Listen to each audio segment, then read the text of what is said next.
Well, Gary, it's great to see you here.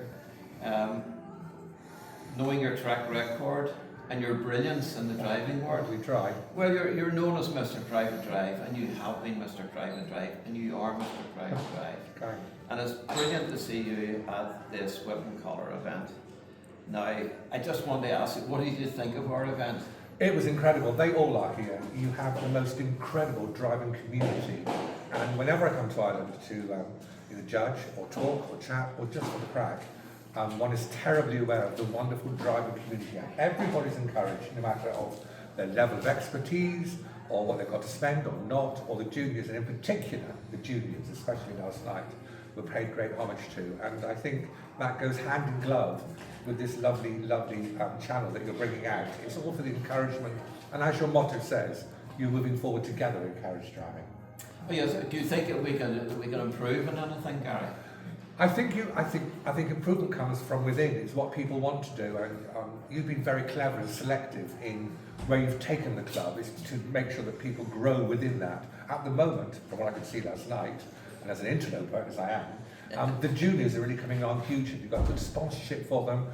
Even the tiniest of the tiny people came off that dance floor last night with a smile from ear to ear, having some form of achievement. And I can remember being encouraged like that many, many years ago when I was at home in Cornwall. Well, this was something that I have always pushed, and I have always sponsored the juniors and the children, because if you don't have juniors and you don't have children, you don't have a club. I couldn't agree more. And you don't have a future. Yeah, I couldn't agree more. And driving is so diverse now. You can do horse driving trials, indoor driving, outdoor driving, private driving. There's attelage. Driving is now broken down to so many different subcategories that there'll be something for everyone. But the important thing is to make sure they're interested in driving and have enough within that discipline to stay with it. Well, can you tell me, Gary, when you started driving? Oh, I was very fortunate. I was born and brought up in Cornwall. I'm clinging onto the side of a clay mine, and my grandfather, Arthur Code, was a raconteur, a flat cap, a big accent, and one or two wives, and one of them, two weren't his own. And he was a very, very talented man. He'd touch a horse and it would just melt in front of him. But he had that way with him that we now call the Monty Roberts attitude, but he knew, and they could speak horse almost. And I was with him through all my junior life, and nothing was very great nor grand, but we learned the basics, we learned how to do things, and I can hear him in my voice every day I get near a horse now. Grandpa Code is there on my shoulder, telling me off mainly. But I was very lucky to start with a very good horseman, a nagsman, I think, like that. But I'm 60 now, so that's 55 years ago. My goodness, Gary. My own personal experience of starting to drive was I was an 11-year-old in short trousers. And that was in 1964. I'm now 72, Gary. Yes, we're just a day or two between. And what happened to me was I was down on holiday, inverted commas, on a relations farm up in the Moor Mountains. Oh, how lovely. And the uncle came along and he said to me, I'm going up the turf cuttings, and he brought out a Clydesdale mare and a stiff cart. Yeah. And he handed me the reins and he said to me, away you go. Oh. And two donkeys tied on the back with creels. Yeah. And he said, away you go. And I had to drive, there's a place called the Hare's Gap, and it goes right up through the mountains. Beautiful, beautiful views, Gary. Stunning. And I ended up driving this mare up the turf cuttings. I love it. And I was obsessed then. Yeah. And my late father had driven many years ago. He lived in County Tyrone, and he used to drive around Carbondale Forest. And he said to me, you're going back into the horses. And my wife was great into the show jumping. Get up on in travel. Yeah. And of course, bang, I had to have You're ponies there. and traps. Yeah. And you know, I became totally obsessed and had huge amounts of vehicles and did loads of restorations and stuff. Yeah. Very, very lucky guy, very lucky. Yeah. And I brought my daughter into it. She was very successful. And from then on, it was a case of push, push, push, do. I ended up doing commercial work. It was absolutely fabulous. I remember you doing some filming work too, don't you? Oh, I did film work, did everything. I did weddings, funerals, film work, did a heap. And I ended up, I actually opened the Stormount Assembly for what it was worth. Yeah. But you know, when I look back and I've followed your history, and I watch you all the time on Facebook. Yeah. I watch you giving tips and everything else, and I say, look, really, I think that's what we should be doing here. We should be running loads of clinics. Yeah. We should be renting out somewhere on a regular basis and actually instructing kids, The bringing thing, them along. the thing that worries me, Philip, is that the things I'm saying now were handed down. I was lucky enough to be around the Bill Vines and the lovely old army majors we had in the BDS, and the real old men that you were slightly afraid of, but always had an answer and the knowledge. You know, we still got Sally Warren, and we still got the Tandem Club, we've still got the 409 Club and the Coaching Club, but they are out of reach of most, with the exception of the Tandem Club, really. They are out of reach of most, so we need the people still saying we wear a carnation because it seems funny now and slightly over the top, but without us taking up and keeping these traditions, no matter how small, no matter how nuanced, they all disappear. Well, you see, this is what I found here. The BDS here was populated with really talented people who had actually worked horses for a living. Yeah. But it was a closed group, and they didn't want to impart their knowledge to anybody else. That was and you went along and you asked advice, and they sort of looked at you as what to say, no. Yeah, that's unfortunate. And that is, and I think we really need to impart advice. Driving, my grandfather's great saying is, driving, Gary, should be like spreading manure on the field. We should spread it around so everybody can grow a little bit. And I think that's quite important. And the juniors are the best of it. I did kids in cars with Mr. Brown driving a page a couple of years ago, and the enthusiasm and there's nothing nicer than somebody soaking up what you've got to say and finding it interesting. Well, it's interesting, Gary, in that I was on the committee of a riding club. Yeah. And we pushed there was a guy, the late Jiggy King, who was an incredible huntsman. Yeah. And him and I were great friends.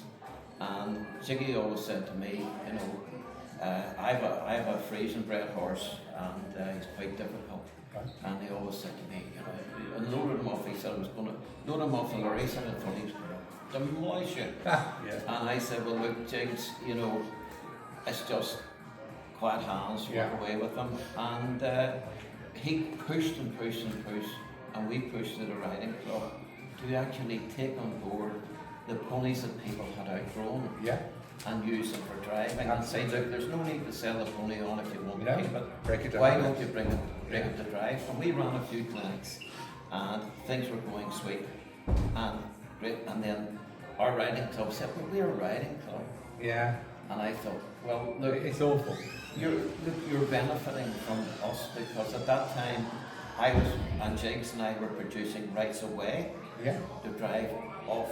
And this is something in this country, we don't have enough rights away for driving. I think we need to very much hold these people very dear, because at a lunch party last week, Georgina Turner was there, and just to sit at her knee and listen to her, and originally her late husband, Brian, just to listen to Mrs. Hayden was a great mentor and a tutor of mine. We had David Folland, we had Lady Isley, we had people that were top of their game, and they were taught almost in pony club. And people say, oh, they only know about driving. Georgina was a champion hunter rider before ever she came into it. You know, you've got to know horses. We're not one-trick ponies. No. And I think people sometimes driving is, oh, they won't do anything else, it'll drive. It's the wrong attitude. You sit behind one, you've got to be able to do the job of driving. Exactly. And it's more difficult to drive. I ride myself, and it's more difficult, I think, to drive than ride. It's a distant contact. It is. You've got to be able to feel that way. And your whip basically are your legs. Yes, absolutely. And you know, to me, it makes you a complete person. Oh, absolutely. It makes you a complete person. I think nothing makes my heart sing more than to produce, dress, balance, and put into a picture that lovely turnout of a gig, balanced so that there's no weight in those tugs, and in the collar, the horse sat up and about his job. Nothing makes my heart sing. Absolutely, absolutely. I've been lucky enough, my own daughter, I pushed her on and on and on. Now she's very accomplished show jumper, and she drove for years and years and years, and I was so pleased. I went to a show one day, took a pair with me, German carriage, big German phaeton, And I said to her, why don't you come along and jump up in the box seat and drive them? I said, never driven them before, but I'd like to have a go. Yeah. And she got up and she drove them once around the car park and straight into the ring. Yeah. And everybody said to me, it's time you gave up. Isn't that the best advice ever? It's time you gave up. When your own progeny are doing better than you are, that's the best way And that's to do it. what was said to me. And everybody said, you know, how long have you been driving this pair? And I said, about an hour ago. Absolutely. And, you know, brilliant hands, good accomplished rider. And again, brought up on it. But I think we can both understand that the most important thing, and indeed the launch of this incredible channel, will very much pull together the way in which it can be taught, it can be talked about, as long as there is always a conversation. And as was launched last night, this wonderful YouTube channel with the Whip and Collar Club, there is now a faucet to be able to do that. And I think as long as it's used for encouragement, for tutorage, and for history, then I think we're all travelling in the right direction, aren't we? Well, it's interesting. Last night at the function, the boys here, the Crawlers lads, had run like a small athlete, and I was very privileged to judge it. And when we went out into the car park, I was approached by Philip Titterington, who's in the club, and Jock said to me, "You wouldn't give that wee lassie there a wee bit of brain handling tutorage?" And I said, "Certainly." And I got up and gave her a wee bit of tutoring. Last night, his grandfather was here last night, and he said to me, "Would you give her more tutoring?" And there was another lad with him and said, "Oh, my grandson wants tutoring too." Yeah. And I said, "Well, look, I'd gladly do it." "Oh, we pay you for it." I said, "Listen, I have a good sound school at home, come over. Yeah. I do it for free." Yeah. Which is lovely. Because I want to see the kids out. I love to see the kids. I think it's awfully important, Philip, and I know you do too, that we make sure that the tradition, the rein handling, the coach in hand, that the proper side of driving is still continued. We see so much of the horse driving trials, and I'm not knocking them for 1 minute, although people think I am. I'm not. But that is, it's like driving a racing car. It's a different branch. Arms out here. Yeah, they, instead of nice and, you know. As the old Bill Vine used to say, look like they're driving a forklift truck, Gary. That's it. And we, although it has its place and it has its excitement, you have to start. If I was going to learn to play the piano, I'd learn classically. Yeah, okay. And then I do jazz or contemporary or modern or anything. But people don't understand. Learn to drive a manual gearbox, and then you can soon slip into an automatic. For want of a better word. Exactly. Well, I drove event driving and singles and pairs, and they used to laugh at me because I went around like this. Yes. But I actually spent my time teaching the horse the voice. Yeah. And if I wanted them to go right, it was come. Yeah. One would go left. It was get. It's the old adage. No, driving horses don't bend anymore. They've got to be encouraged to bend. I love to see them bending. And they've got to come through from behind. I love to see them bending. Yeah. And again, this is where the riding comes in. Yes, it does. Because if you can get when you're maybe doing your dressage and you want you're tight in your arena and you want your horse to bend nicely or turn nicely, flying changeovers. Yeah. And that's where it comes. I've seen a lovely Dutch horse in Holland doing two-time changes in harness. Yeah. I mean, mind-blowing. But it worries me that when they say the future of driving is in competition driving. We are competition driving. We are. And the original horse driving trials was Sir John Miller and Mrs. Hayden taking antique vehicles around Windsor Park. That's right. And it wasn't that many years ago. Well, it was a long time ago, but not that many years ago. Well, I always take a run over every year to the athletes at Beamish. Yes. And Chris Thompson, yes, who runs the horses there, and Lester Dag, and I always take a run over every year. Some beautiful turnouts. Yeah. And it's nice to see that. Atlas are doing a brilliant job. I know there is those that look at it, it is expensive, there's no way you can odds it. But it is retaining the principles and traditions of carriage driving that we are losing in private driving hand over fist. For instance, I was judging a little junior class last year, just a little unaffiliated show. And I said to the young lady, I said, "This is a lovely little exercise class I did. I love you at Bennington." I said, "You look lovely, little Eagles rally car. You look lovely in an original vehicle." And she said, "That's where you're wrong, Mr. Docking. This is an original Bennington." They just don't know, do they? No, But no. I don't want to miss a generation of children that haven't ridden on a proper spring, Exactly. that haven't sat and seen those shafts just level up in those Oh, turns. yeah. And I mean, we had rally cars as exercise cars. Such Sunday best BDS drive would be in a rally car at home, and the gig would be in the shed for the weekend.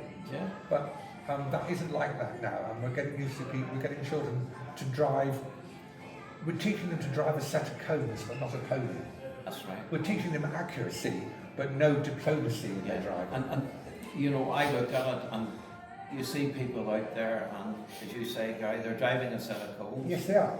But the thing is that there's no connection between them and the pony. The pony's being forced. Yeah. The whole attitude is, let's get round the cones. I couldn't agree more. It's not basically let me and the pony connect with each other. You see them and we go round the driving. cones. You see them driving, looking like a dog's dinner, but they've left the balls on the cone. It's a whole different kind of thing. Exactly. So, ladies and gentlemen, it's been our pleasure to kickstart this incredible channel. Thank you very much indeed.